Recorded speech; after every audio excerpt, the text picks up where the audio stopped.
Hello and welcome to my YouTube channel. If you're regular here, you know I review many photographic, audio and video related products. Well, today we're going to take a brief look, well I hope it's brief, a brief look at 4 lenses for the Micro Four Thirds system. They're 4 Olympus lenses, so they're sort of primarily designed for Olympus bodies, like the OM1 Mark II, the OMD EM1 Mark III, the OM1, the EM1X, and even their smaller camera bodies. So I'm going to quickly go through why I purchased these lenses and what I love about them. And they cover a very wide range. They cover from 17mm at the wide right through, actually from 7mm wide at the wide right through to 150mm. So it's from 14mm in full frame terms right up to 300. So the first lens, which is the ultra wide to wide lens, is this one here. I actually haven't got it on a camera body, and you'll see why in a moment. It's not on a camera body. So we're looking at this one here, which is the 7-14 Pro lens. Beautifully made. The construction of all of these is so well made. All of the lenses are great. Constant f2.8 aperture throughout the whole range. Internal zoom in, so the lens doesn't trombone, and a great manual focus clutch system. And they've all got exactly the same system. You basically pull it out to manually, that's autofocus, sorry, pull it back in, and then you've got manual focus when it's pulled back in, and it shows the focus guide actually on the barrel of the lens. And that is the great lens. So that's basically a 14-28. Obviously in Micro Four Thirds terms, that's a 7-14. That's a great lens. You can't fit filters to this lens because of the way it bulges at the front. So you have to make sure you keep that you don't lose its actual lens cap that it comes with, because it's a specific type of cap.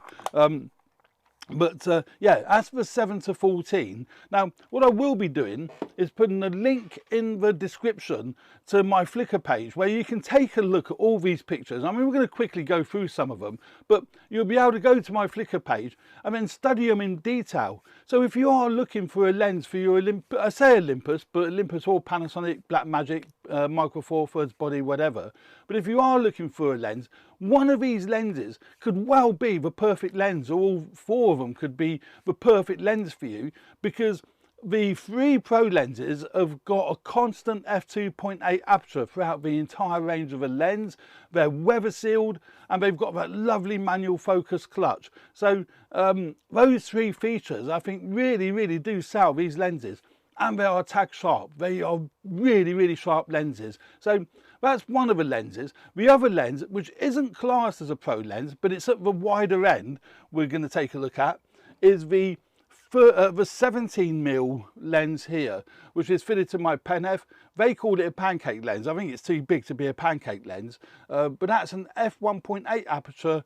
That's a fixed 17mm prime lens. And again, there's the manual focus clutch. Pull it back for manual focusing, shows a focus guide on the barrel of the lens, and then you've got autofocus at the front, let's say weather sealed. We're going to be taking a look at that one, and then the other 2 lenses that I purchased we're going to take a look at. And the first one is the 12-40 Pro lens. Now I keep this on the camera body all the time. It's usually on my EM1 Mark III, but I've got my other lens on that one. It's now on my OM10 Mark IV. Again, beautiful lens, you know, lovely lens hoods, because they've got a click to them. They've got a proper click to clip them on. You can see there that little button. Where are we? You can see that little button there, there to put it on, take it off. And they just click on and off really nicely.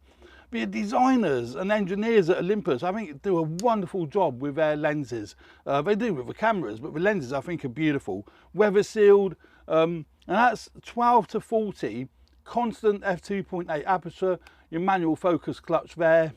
Very nicely engineered. You know, it's got a really good feel to it. And it just trombones a little bit when you zoom in and out. And as I say, that's a really nice lens, and it's got a function button on the side which you can set using the camera body. You can set that to adjusting the ISO focus, manual autofocus, whatever you might want to set that for. So that's the Olympus 12 to 40 f2.8 Pro, and the next one, which is this beast, and I say beast, it is quite heavy, but it's not, you know, it's not really incredibly heavy. And when you think about it, this is a 50 to 150 in micro four thirds terms, so that's sorry, 40 to 150, so that's 80 to 300 in full frame terms. And because of the image stabilization in the body of the Olympus cameras, particularly the EM1 Mark III, which I've got it fitted to here, you can see that I've got it fitted to the EM1 Mark III. The image stabilization is great, so you can shoot these handheld without any problem whatsoever to quite slow shutter speeds, even though it is a telephoto lens. It depends on what you're photographing as to whether there be motion blur in the image. But I love its lens hood. Just unclicks like that.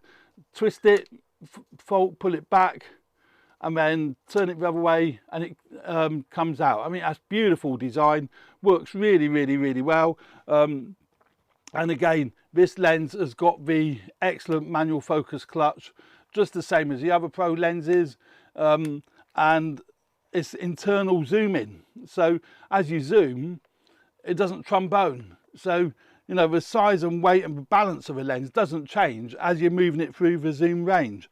And it's got, again, the function button on the side, which you can set for different functions. I've got mine set for changing the ISO, because I think that makes a lot of sense for the way I take photographs. And it's got the collar, which you can adjust for your tripod. So if you want to move it out the way when you're using it to take photographs, you might want to use it like that for carrying, you know, so you can carry it like that. I usually walk around carrying it like that. I don't need to worry about the tripod collar. And there is marks on the barrel of the lens and on the collar, so you can clearly line it up for either horizontal or landscape. You know, that's set to landscape, or you can set it to you know, horizontal, as it were, horizontal or vertical. So there's the white dot for setting that up. So so that is awesome. And what we'll do, we'll have a quick look at the image quality from these lenses. I'm not going to go into a lot of detail. As I said, I would suggest you go to my Flickr page and you can see these four really, with the 17mm lens. You'll be able to see what the image quality from these lenses is like. They're sharp from edge to edge. They're really sharp, even wide open f2.8. Because all of them have got a constant f2.8. And I think that's great, particularly with this long lens. That is particularly useful for this one, because, you know, with micro four thirds does suffer in low light, but the fact that it is a constant f2.8, even at 300mm, which it would be in full frame terms, I think that's awesome. You know, it's a great lens. In fact, I'm contemplating, I've got the Sony 70 to 350 lens, and I'm contemplating, do I scrap that, well, sell it, and just use this lens if I need a telephoto lens? I can't quite decide yet what to do, because I do love that lens when it's fitted to my Sony A6600.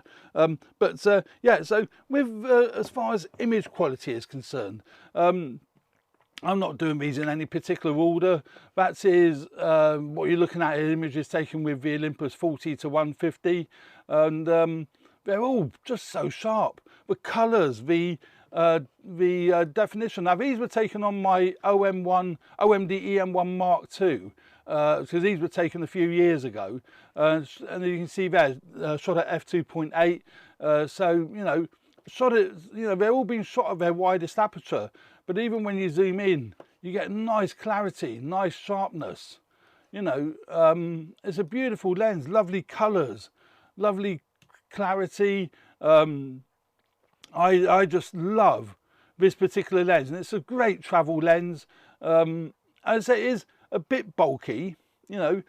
So when I say a travel lens, I don't mean travel for, you know, if you're just going out and about and you want to take some nice street photographs, you want to take some photographs of a family. It's not designed for that. It is a, you know, a pro telephoto lens for wildlife, for sports and that kind of thing. But if you are going out with it and you're doing it handheld, you don't really need a monopod or a tripod. You can actually shoot handheld with an Olympus body with, you know, that particular lens. And all these shots were done all handheld. Just we went to devise this for the day, and they're all just handheld, you know. As I say, take a look at those on my Flickr page, and you'll see how pleased I am with them. And even, you know, I took some in the garden here. Some of these were taken actually on my little EP7, as opposed to the EM1 Mark III. And even on my little EP7, which is this little camera here, you know, it worked fine. I mean, it looked daft, it looks absolutely silly, but you can see here that the images are nice and sharp. This camera's got a 20 megapixel sensor, was able to handle the images, you know, from the 4D to 150. Although balance wise, obviously it makes a lot more sense to have it on a larger body. I bet that lens would work great on the OMD EM1X. I haven't got the EM1X, so I can't really say, but I bet it would balance beautifully on that because it's a bigger body. But it works great on the EM1 Mark III. You know, as you can see here, these images come out beautiful, you know. And because of the f2.8 aperture, you can get that lovely out of focus bokeh. And you look here, I've got it out of focus foreground and background and sharp in the middle. So you can achieve that particular look. I know some people think you can't with Micro Four Thirds, but oh, look at that. Yeah, replace the sky in that. I use a different bit of software for that. Yeah, you can produce, you know, lovely, lovely bokeh images with Micro Four Thirds if you know what you're doing. I say if you know what you're doing, you don't really have to know what you're doing either, but you need to shoot with its widest aperture. But you can still get your bokeh even with the other lenses. So, you know, if you're doing portrait work, for example, the 12 to 40 would be, you know, a perfect lens for doing portrait work. Shoot at its widest aperture f2.8, shoot at 40mm, which would give you an 80mm equivalent. And you will get that separation. You will get that lovely separation between the foreground and the background, or if you're doing portraits, between the subject and the background. So you know, don't worry about bokeh and about, you know, subject separation with Micro Four Thirds. It can be achieved, it's not an issue. And image quality is great with Micro Four Thirds. You can print large prints, no issue there whatsoever. So yeah, that is the 40 to 150. Great lens. I say, take a look at these images on my Flickr page. Now, if we look at the, you know, have a quick look at the 7 to 14. Again, same sort of thing with the 7 to 14. It produces, you know, great images. It is very wide, so you do get the widest end with the 7 to 14. You do get a bit of distortion, but it's not like a fisheye.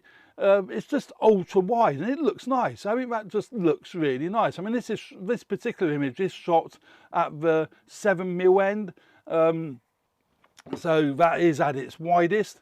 You know, it's really nice. And you see, there's not a lot of convergence. The lines are not bending inwards. It's really, really good. That's shot at its widest end, 7mm again, beautifully sharp. Brickwork is lovely and sharp, colours are great. It's the same story with all these lenses.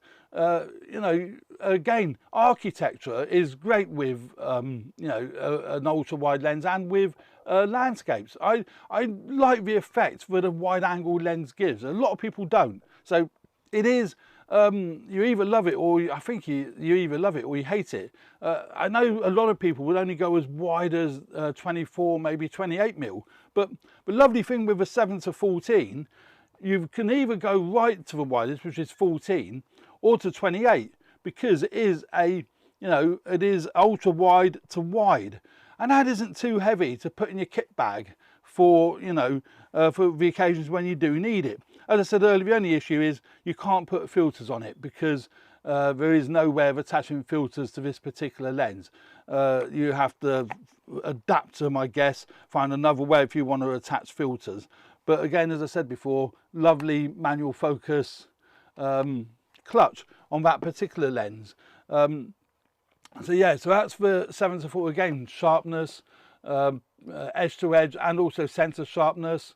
Chromatic aberration is controlled very, very well with all these Olympus Pro lenses. You'll have no issue there, and even if there is any, you can remove it easily in software, but I haven't actually come across any. You would notice it in the highlights if you look at certainly the tree branches. You'd notice purple fringing on these trees, and I can't, you know, I mean, you take a look at them on Flickr and see what you think. None of these images have been edited. I may have adjusted the contrast and brightness slightly, but I don't think I did. But yeah, take a look at them on Flickr, and you'll see there that they are, you know, really, really good.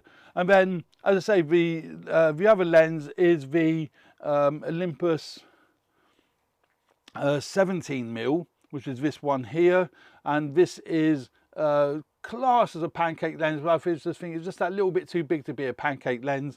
But it's a gorgeous lens. Again, you've got your manual focus clutch there. Now that's a 34mm lens, so that's great for my Olympus Pen F because it's a walk around lens, and you get that lovely, it's not ultra wide, 17 is 35mm, so some people would not even class that as a wide angle lens. I kind of do. It's very close to a standard 50mm, so it's not wide, it's not portrait lens, it's somewhere sort of in the middle. But again, if we look at a quick look at some of these images from the 17mm, you'll see, where are we, 17mm is here. So let's have a quick look at some of these images. Again, you know, sharpness, center sharpness, edge to edge sharpness, handles chromatic aberration really, really well. You know, look at that, handles it beautifully. Nice sharp images. And again, getting back to this not being able to get bokeh using micro four thirds, I don't see that as being an issue. This particular shot, which I'll show you in just a minute, was taken with a 17mm lens, which again is 35mm terms, and as long as you got close enough to the subject, it's still throwing the background out of focus, and that's with a micro four thirds body, shot at its widest aperture, f1.8.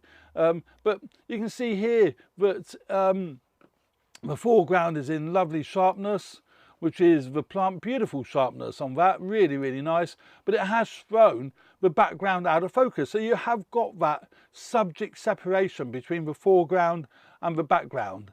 Flowers that come out lovely, everything is just, you know, as I say, I've got to keep reiterating, all these lenses are just sharp. They are just really, you know, really, really good.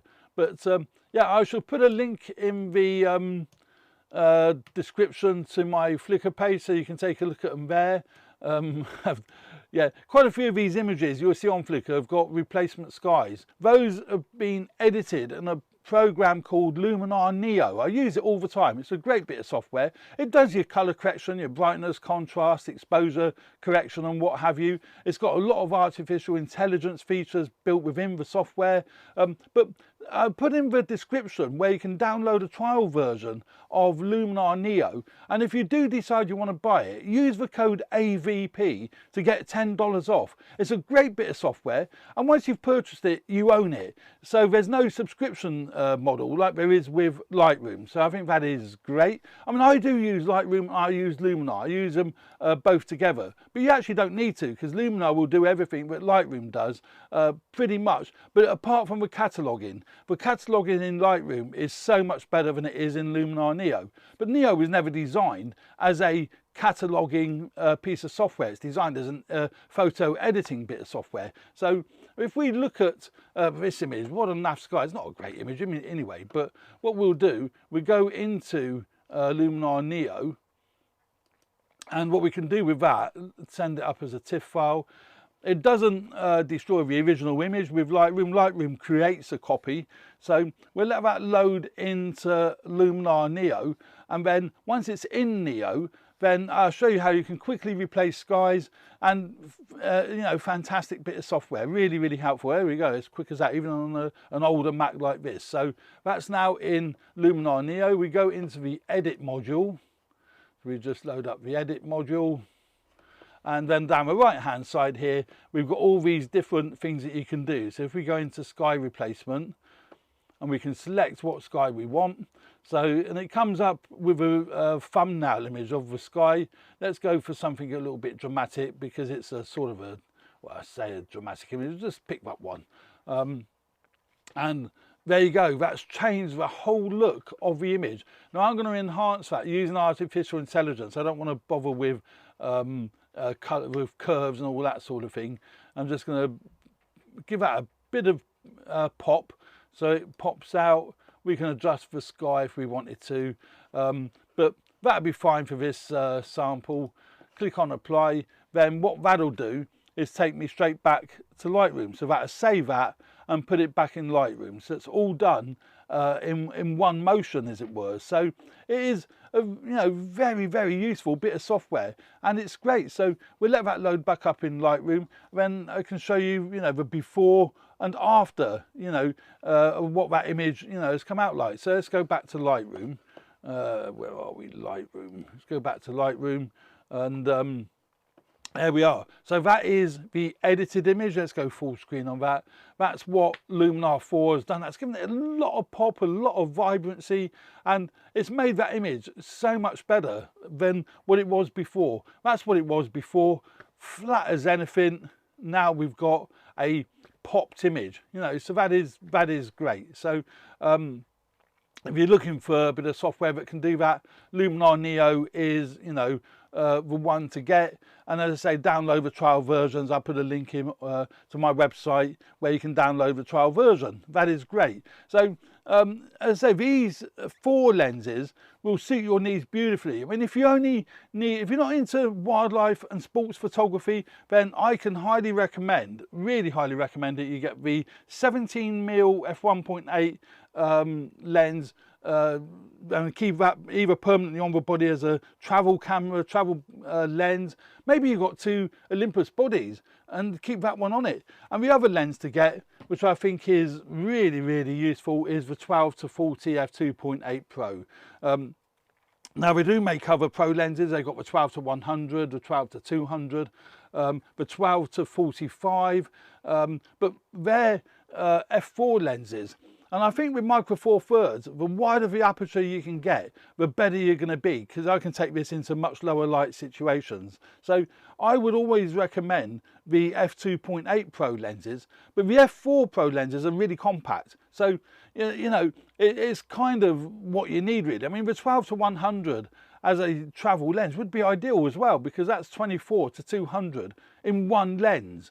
But I'm happy with the 12 to 40, the sharpness, the clarity, and as I say, as a travel lens, keep on your camera body all the time, suits me beautifully. So yeah, there we go. That's my quick thoughts on those 4 lenses, and I would say I'd recommend any of them depending on what your needs are, as it were. So there we go.